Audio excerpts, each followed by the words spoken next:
What's going on, everybody? It's going for the latest news, and we're gonna kick off this week with Raw. Raw started off a little shake. It ended pretty crazy. We had Drew McIntyre join the Judgment Day for Survivor Series War Games. He interfered in the match of Jay and Cody for the undisputed titles against the Judgment Day and cost them the match. Um, Temporarily joined the Judgment Day, but I don't think it's like a permanent thing. I believe it's more of just for war games thing. But Also shout out to real quick, shout out to Kurt Angle for getting a pretty much a movie documentary on his life. Shout out to Uncle Kurt. Woo, but yeah, shout out to Uncle Kurt, man. But yeah, we starts with Raw. Raw was, decent show.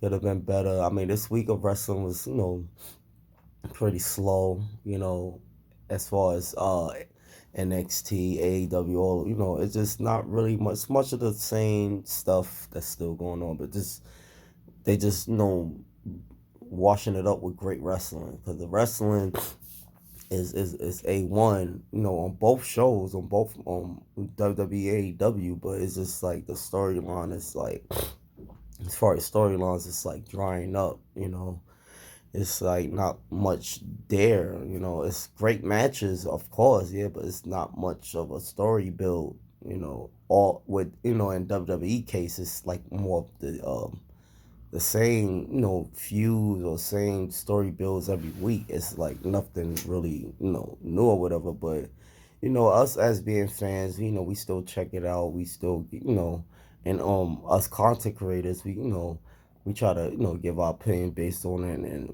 you have you guys, see how y'all feel about it, and y'all base your opinion off of it from what y'all notice, whatever the case may be. And I'm also hearing that Randy Orton may make his appearance on next week's Raw. And like I was saying before my last video, they plan on having him come early before Survivor Series. Because of the whole, CM Punk thing, that been going around. Everybody's suspecting CM Punk still gonna show face in Chicago, which I don't believe, but here's the results for Monday show. Like I always give you guys, but like I always suggest you guys go check it out for yourself. But for the quick reviews, based off what happened on throughout the show of Monday Night Raw and the results.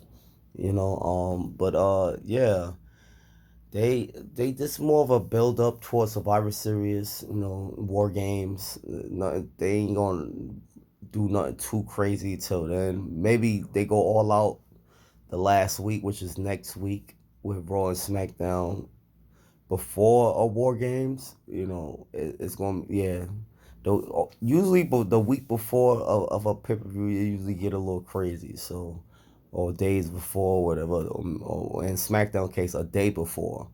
So, yeah, you usually get a little crazy. So we can I guess expect to see Randy Orton on Monday Night Raw. I'm hearing, he's gonna, I guess they're gonna announce him on Monday. Yeah, because they,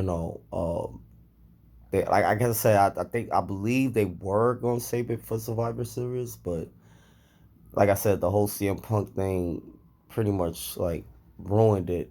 So now they just gonna just, and everybody already, knows that Randy Orton is on his way back or already back. So it's like really no secret, but they're gonna just release the information on who the partner is, which is gonna be Orton on Monday Night Raw.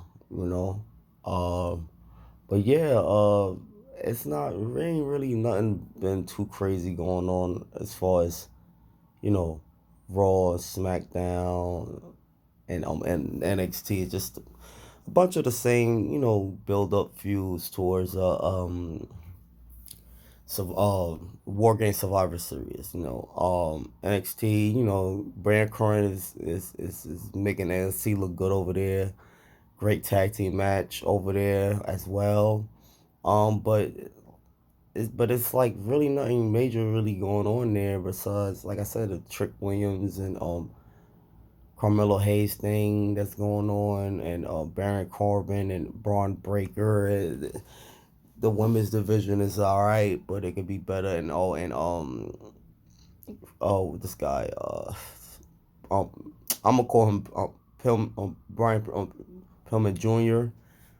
I kind of forget his the name he go by is now, but yeah, NXT results and breakdown, but it wasn't really nothing too crazy or no. Like I said, the wrestling is A1, all shows, but it's just the storyline basis. This could be more of a believable thing to make people want to tune in, because it's just nothing really right now it's going on to make people tune in. Before it was like the bloodline, like when the bloodline was like storyline was heavy, everybody was tuning into that, but now that's dying down, and it's just like the only thing going good is the Judgment Day and maybe Damage Control.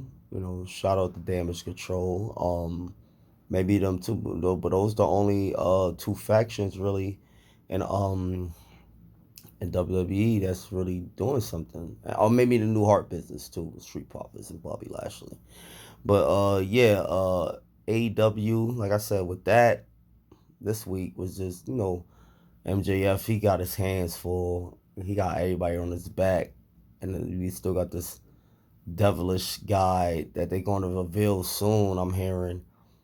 But yeah, it's just nothing really like the wrestling. Great, great, great. 10 out of 10 with the wrestling and the spots, but storyline base, mediocre, mediocre. It's just it could be much better. I mean, I guess as the months and as we lead into 2024, it's definitely may gonna get better. Even though we got Sting about to he's gonna retire that year. Uh, the Black Dragon, Brian Dennison supposed to retire that year, so I don't know how. Then MJF might leave, like what I mean, he might end up going to WWE, and that's gonna be a huge signing for WWE if he go over there, along with everything else they got going. Like I said, Triple H still saying he got CM Punk in his back pocket, so with CM Punk in his back pocket, along with MJF over there, Cody Rhodes, and man, WWE is gonna be winning with that. And then I'm hearing about Will Ospreay. I don't know much about Will Ospreay, but I heard he's really great in the ring. Everybody's gunning for him, Will Ospreay. But if they able to like get CM Punk, which they like I said, Triple H said he already. I'm hearing he got him in his back pocket for any future plans. But if they sign MJF, that's going to be huge for WWE, because MJF is the best thing going for AEW right now.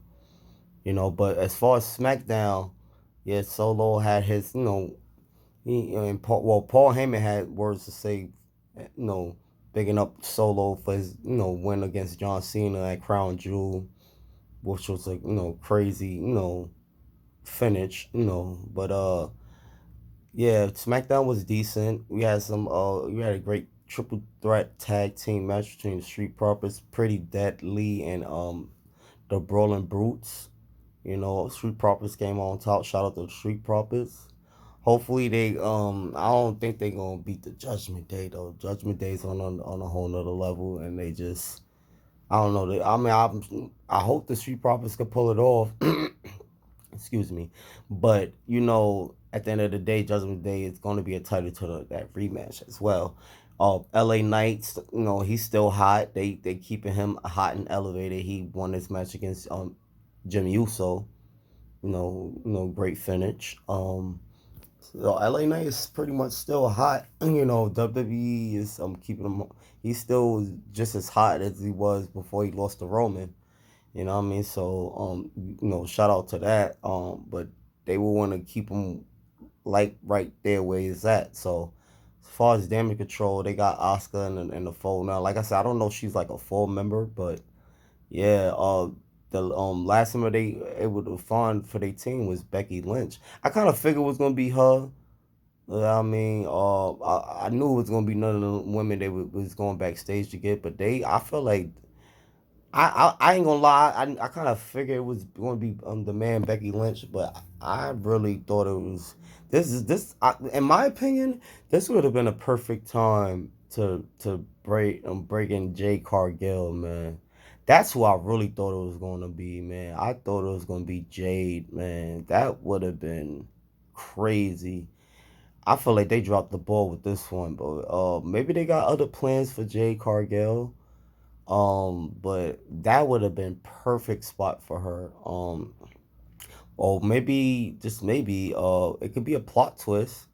It could be a plot twist. Somebody could get attacked. One of the women could get attacked backstage. Damage control could attack one of the, probably a teammate. Like what they got? That's so it'd be Charlotte, Becky Lynch, and all. Yeah, they could attack one of them or seriously hurt one of them, and then now Jay could disappear then, but I don't know if I didn't hear about no plans for her really turning up at Survivor Series. Whether it's like in the crowd or via video, I didn't hear nothing about it. So but they dropped the ball with this one. That would have been epic. If they would have announced Jay Cargill is their last partner, or not to take away from Becky Lynch, the man. You know what I mean? She's a hell of a athlete, toughest as they get. But you know what I mean? I feel like Jay that would have been a perfect opportunity for Jay Cargill to debut at a major pay per view like Survivor Series, and especially like in a major match. But maybe like I said, maybe they got plans for her. Excuse me. Maybe they got plans for Jay Cargill at Survivor Series, maybe pertaining that match, or maybe coming out after that match, or maybe the case may be. Or like I said, anything can happen. Plot twist, somebody damage control attack somebody, and they get hurt, and then they force for a last minute opportunity to get somebody else. But make sure you guys also go follow JD206 from NY, the off the strip, and he give you the full raw dog breakdown of everything from T to T. Make sure you guys go check him out. Really great at his work. Really dig deep into everything and give you the raw dog, uncensored. If you into that stuff, I'm into it. But it's just yeah. If you want the raw dog breakdown, fully breakdown, he give you the full breakdown of everything from top to T. So you guys let me know what y'all think.